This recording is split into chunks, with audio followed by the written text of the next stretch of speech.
per il Diario della Salute visiteremo 2 reparti. Siamo in quello di chirurgia oncologica del Garibaldi Centro, saluto il dirigente, il dottor Salvo Asero, e poi ci sposteremo in dermatologia e venerologia. Ci sono ancora anche alcuni punti in comune fra i 2 reparti, infatti parliamo per esempio di melanomi, ne parleremo, ma intanto le volevo subito fare una domanda. La parola tumore, chirurgia oncologica, fa ancora paura? Allora, fortunatamente lo screening primario, le terapie, l'avanzamento di tutte le terapie hanno fatto sì che di tumore si inizia a aver meno paura, proprio perché il paziente, prevenendo prima la patologia, riesce a curarsi. Prima non ci si riusciva a curare. I melanomi e i sarcomi sono in aumento, dottor Asero, ma c'è anche la prevenzione che fa molto. Fa molto la prevenzione. Prima nell'ultimo decennio erano molto di meno, ma erano molto di meno proprio perché la prevenzione era minore. Nell'ultimo decennio, rispetto all'ultimo decennio, i sarcomi e i melanomi sono aumentati di circa 4.300 casi. E questo questo è il 17%, proprio perché la prevenzione funziona di più. Quindi vengono più scoperti, non è che sono aumentati. Vengono scoperti prima, e nel nostro sud Italia fortunatamente la prevenzione, che prima era un atteggiamento che veniva un attimino fuorviato, non veniva alimentato, la prevenzione fa sì che sul territorio le persone, i medici di medicina generale, quindi il raccordo fra la struttura di riferimento come l'ARNAS Garibaldi e la chirurgia oncologica, si raccordino col territorio dei medici di medicina generale e possono anticipare le cure, o gli ITER, i PDTA, i gruppi oncologici multidisciplinari. Qui non l'abbiamo detto, ma lo si capisce dal nostro abbigliamento, siamo in una sala operatoria, quindi stiamo in un ambiente sterile, e dietro di lei c'è un macchinario che tra l'altro è una punta di eccellenza per l'ARNAS Garibaldi, perché è l'unica struttura sanitaria regionale a poter offrire questo servizio, che è la elettrochemioterapia. In che consiste? Allora, l'elettrochemioterapia, e faccio prima un passaggio, il nostro front office per il melanoma e non melanoma skin cancer è il dermatologo, quindi il nostro servizio di dermatologia con cui noi lavoriamo a stretto contatto, e tutto il dipartimento di oncologia fa sì che ci sia un percorso per la persona che viene affetta. Quindi un attimino prima di queste apparecchiature, che sono delle tecnologie avanzate di cura e che vengono utilizzate dal chirurgo, abbiamo il famosissimo linfonodo sentinella, che noi facciamo, e siamo il centro della Sicilia orientale ad avere il più alto numero di ricoveri per radicalizzazione del linfonodo sentinella. L'elettrochemioterapia è un'apparecchiatura dove praticamente le persone, per la patologia avanzata o per distretti dove prima l'intervento chirurgico poteva essere altamente demolitivo, con l'infusione di un chemioterapico che ha degli effetti collaterali bassissimi, molto scarsi, la bleomicina, può essere infuso o per via sistemica, cioè per via endovenosa, o per via locale. E dopodiché con degli elettrodi particolari, soprattutto nelle zone vicine al volto, oppure quando ci sono dei tumori che non possono essere eradicati chirurgicamente totalmente, l'elettrochemioterapia, dopo aver infuso questo chemioterapico, viene guidato in pratica? Viene fatta una scossa elettrica, è una corrente continua che apre in tutte le cellule. Ci sono delle porte che si chiamano il complesso del poro, noi medici lo studiamo in biologia. Questa porta si apre, il chemioterapico viene fagocitato, cioè viene inglobato dalla cellula. Nel momento in cui viene meno l'impulso elettrico rimane imprigionato, quindi oltre l'impulso elettrico tumoricida vi è la fagocitazione, cioè l'inglobamento del chemioterapico nella cellula neoplastica, che viene uccisa. Un servizio davvero di eccellenza. Ecco, quindi da questo punto di vista il paziente viene fatto in dei hospital, e può essere soprattutto utilizzato questo tipo di procedura anche nelle persone anziane che talvolta non possono supportare l'intervento chirurgico altamente demolitivo, o terapie alternative quale la chemioterapia. Altra esclusiva di quest'ARNAS dell'ospedale Garibaldi Centro in particolare è questo macchinario, si chiama perfusione. Questo si interviene nel caso in cui appunto ci sia il rischio di perdere un arto. Come si interviene? Questa apparecchiatura, a causa di un tumore, ovviamente. Questa apparecchiatura è un'apparecchiatura della completa costruzione italiana, anche questa è la cosa molto importante. È un'apparecchiatura che viene utilizzata nella chemioipertermia intraperitoneale, quindi nelle carcinosi, nelle patologie avanzate che si svolgono dentro la cavità peritoneale, e per la perfusione d'arto. La perfusione d'arto significa che il chirurgo isola alla radice degli arti o del braccio, degli arti superiori o degli arti inferiori, i vasi femorali, che sono l'arteria e la vena, introducendo delle sonde e facendo poi una circolazione extracorporea. Infatti in questo caso c'è bisogno del perfusionista per legge, che è quell'infermiere particolare, un tecnico che serve a far utilizzare la circolazione extracorporea.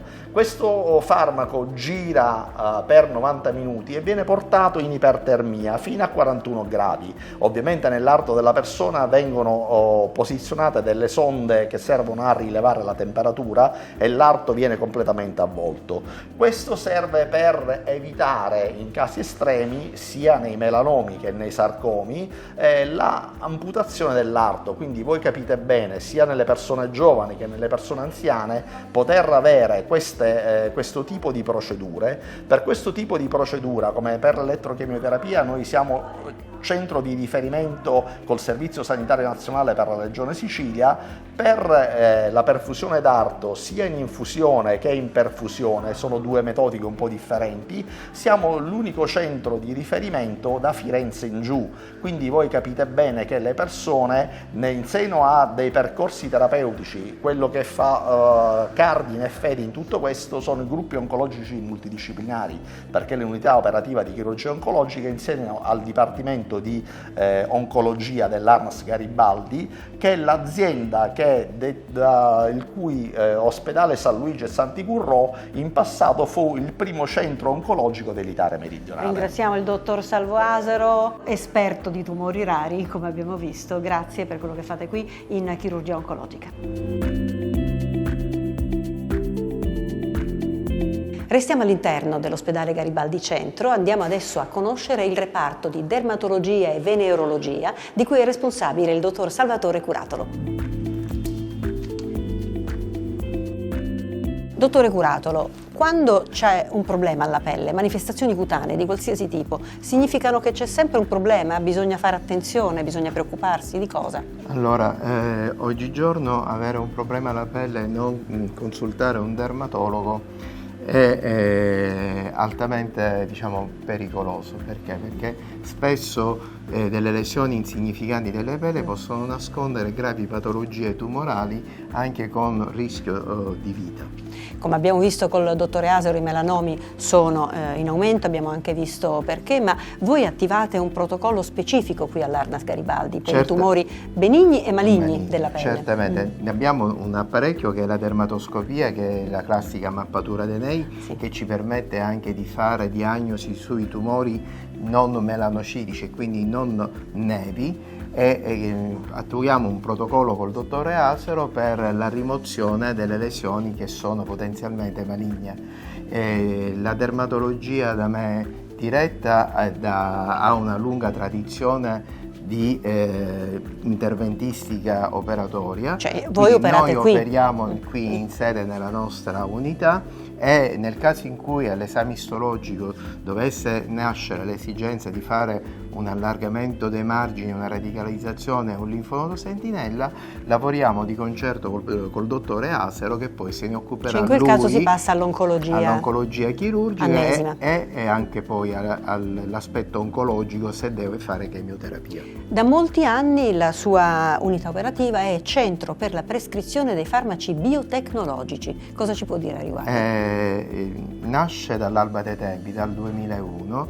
Noi siamo stati pionieri dei farmaci biologici. Il primo paziente è stato per uso compassionevole, quando ancora non c'era neanche la vera autorizzazione alla prescrizione, e curiamo con i farmaci biologici tutte quelle malattie autoimmunitarie, in prima istanza la psoriasi, ma anche la dermatite atopica, la vitiligine, l'orticaria, chi più ne ha più ne metta. Tutte le malattie che riguardano le patologie cutanee che hanno anche un risvolto di tipo internistico, spesso. Quindi questi sono la frontiera, diciamo, sì, sono ancora l'ultima sì, sono in grandissima evoluzione. Noi siamo partiti nel 2001 che avevamo 3 tipologie di farmaci che appartenevano alla stessa classe, gli anti-TNF alfa.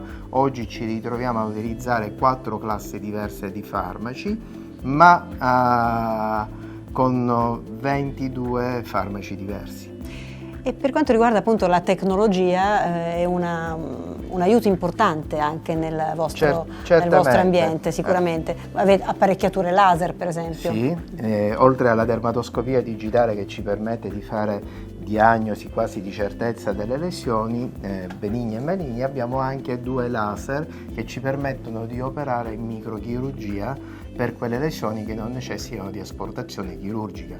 Tra l'altro ci vantiamo il pregio e il diritto di avere, probabilmente siamo l'unica unità operativa ad averlo, di un delaser che viene utilizzato principalmente per le malattie vascolari cutanee, quindi gli emangiomi dei bambini, gli angiomi cutanei in generale, e bambini che prima andavano al Gaslini perché era l'unico centro di riferimento per queste tipologie di problematiche. Oggi abbiamo la possibilità di accogliere questi pazienti, ma non solo bambini, per tutte quelle malformazioni vascolari che spesso colpiscono il viso o parti del corpo.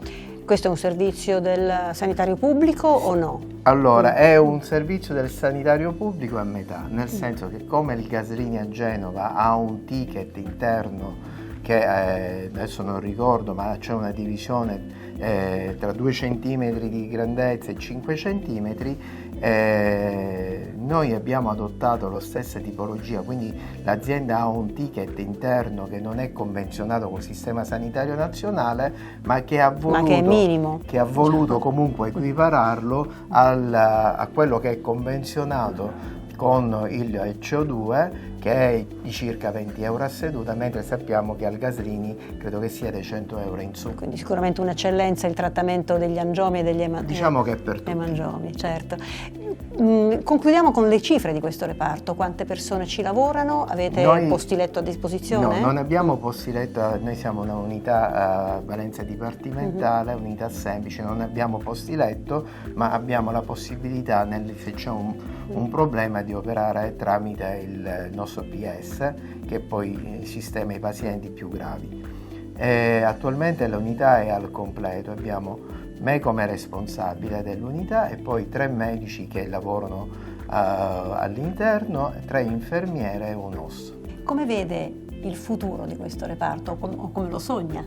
Ma io credo che a detta dei nostri pazienti il futuro è roseo, forse troppo. Abbiamo troppi pazienti che accedono alla nostra struttura e spesso veramente siamo in una fase di overbooking, però li accogliamo perché sono pazienti, anche se a volte sono impazienti, ma noi siamo medici e quindi sappiamo come gestire le cose. Grazie, buon lavoro. Grazie a lei, grazie a lei. 2 ospedali, Garibaldi Inesima, Garibaldi Centro, un'unica azienda. 2 professionisti, un chirurgo che si dedica in maniera prioritaria a tessuti molli e ad aspetti della manifestazione cutanea delle neoplasie importantissime, dall'altra parte il collega Salvo Curatolo, Asero da una parte, Curatolo dall'altra, lavorano in maniera integrata e disciplinarmente integrata. Cosa significa? Abbiamo la possibilità di intercettare nei diversi livelli assistenziali che possono esprimersi come attività dermatologiche in questo caso, una risposta unica per il paziente. D'altro canto, spostarsi all'interno di un ARNAS significa poi affrontare, come succede anche con la chirurgia che si sviluppa annesima, attività ben più complesse. In questo caso abbiamo visto come l'attività del collega Asero permette anche di affrontare tematiche uniche a volte nella nostra provincia, nel nostro territorio, integrate sempre con le attività delle altre aziende ospedaliere.